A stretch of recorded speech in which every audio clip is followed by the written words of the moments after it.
ஒரு விஷயம் கிடைக்கல அப்படின்னு சொல்லி ராத்திரி பகலா அழுதுகிட்டே இருக்கீங்க. பட் உங்களுக்கு கடைசி வரைக்கும் அந்த விஷயம் கிடைக்கவே இல்ல அப்படின்னு சொன்னா, இந்த வசனத்த கொஞ்சம் கேளுங்க. வகத் கால அல்லாஹு தபாரக வ தஆலா ஃபில் குர்ஆனில் கரீம் பிஸ்மில்லாஹிர் ரஹ்மானிர் ரஹீம். அம்லில் இன்சானி மா தமன்னா. மனிதனுக்கு அவன் விரும்பியது எல்லாம் கிடைத்து விடுமா. ஃபலில்லாஹில் ஆஹிரத்து வல் ஊலா. இம்மையும் மறுமையும் அல்லாஹ்வுக்கே சொந்தம் அப்படின்னு அல்லாஹ் சொல்றான். உங்களுக்கு ஈஸியா புரியணும்ன்றதுக்காக இந்த இடத்துல 2 நபிமார்களுடைய வரலாற்றை சொல்றேன். ஒன்று அல்லாஹ்வுடைய நண்பன் அப்படின்னு போற்றப்பட்ட நபி இப்ராஹிம் அலைஹிஸ்ஸலாமுடைய வரலாறு. அவருடைய வாழ்க்கையில அந்த காலகட்டத்துல அவர் மிக விரும்பின ஒரு விஷயம் அவருடைய தந்தைக்கு ஹிதாயத் கிடைக்கணும் அப்படின்னு. கால அராயிபுன் அந்த அன் ஆலிஹதி யா இப்ராஹிமு. இப்ராஹிமே, என்னுடைய தெய்வங்களையா நீ புறக்கணிக்கிறாய். ல இல்லம் தந்தஹி லர்ஜு மன்னக வஹுஜுர்னி மலியா. இந்த விஷயத்தை விட்டு நீ விலகி கொள்ளாட்டி உன்னை கல்லறிஞ்சே கொல்லுவேன், உன்னை பார்க்கவே விருப்பம் இல்லை, மிச்ச காலத்துக்கு என்னை விட்டு போயிடு அப்படின்னு மாதிரி தந்தை இப்ராஹிம் அலைஹிஸ்ஸலாம்கிட்ட சொல்றாரு.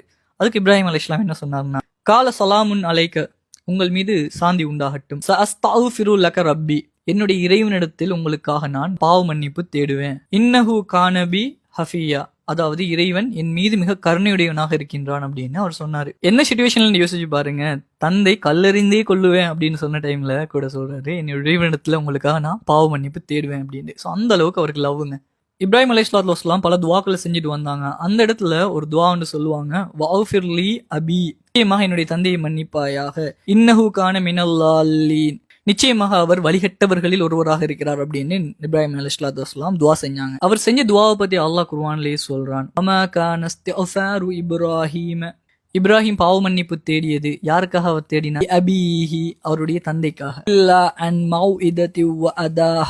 அல்லாஹ் சொல்றான், இப்ராஹிம் அலைஹிஸ்ஸலாம் அவருடைய தந்தைக்காக துவா செஞ்சது எல்லாம் அவருக்காக சொல்லியிருந்த ஒரு வாக்குறுதியை அன்றி வேறு இல்ல. அவர் வந்துகிட்டு அவருடைய தந்தை வந்து நிராகரிச்ச ஒருவராக இருக்கார் அப்படின்னு சொல்லி தெளிவாக தெரிஞ்சதுக்கு பிறகு அந்த செயல்ல இருந்து அவர் விலகி கொண்டார். அப்படி நிச்சயமாக இப்ராஹிம் நபி பொறுமையாளராகவும் இரக்கமுடையவராகவும் இருந்தார் அப்படின்னு அல்லாஹ் குர்ஆன்லயே சொல்லிட்டான். ஒரு அல்லாஹ்வுடைய நண்பன் ஆகிய இப்ராஹிம் அலைஹிஸ்ஸலாம் அவருடைய தந்தையுடைய விஷயத்துல அவர் மனம் விரும்பியதை அல்லாஹ் நிறைவேற்றல. ஒரு நபிக்கே அவர் துனியால ஆசைப்பட்ட விஷயம் கிடைக்காம போச்சு. துனியால மட்டும் இல்ல, ஆகிராலையும் அவருடைய தந்தையோட அவர் சேர்ந்து வாழவே முடியாது. உங்களுடைய ஃப்ரெண்ட்ஸ்ல யாராச்சும் இது கிடைக்கல அது கிடைக்கல அப்படின்னு சொல்லி ஸ்டில் ஒரி பண்ணிட்டு இருக்காங்க அப்படின்னா கரெக்டா இந்த வீடியோ அவருக்கு ஷேர் பண்ணிவிடுங்க.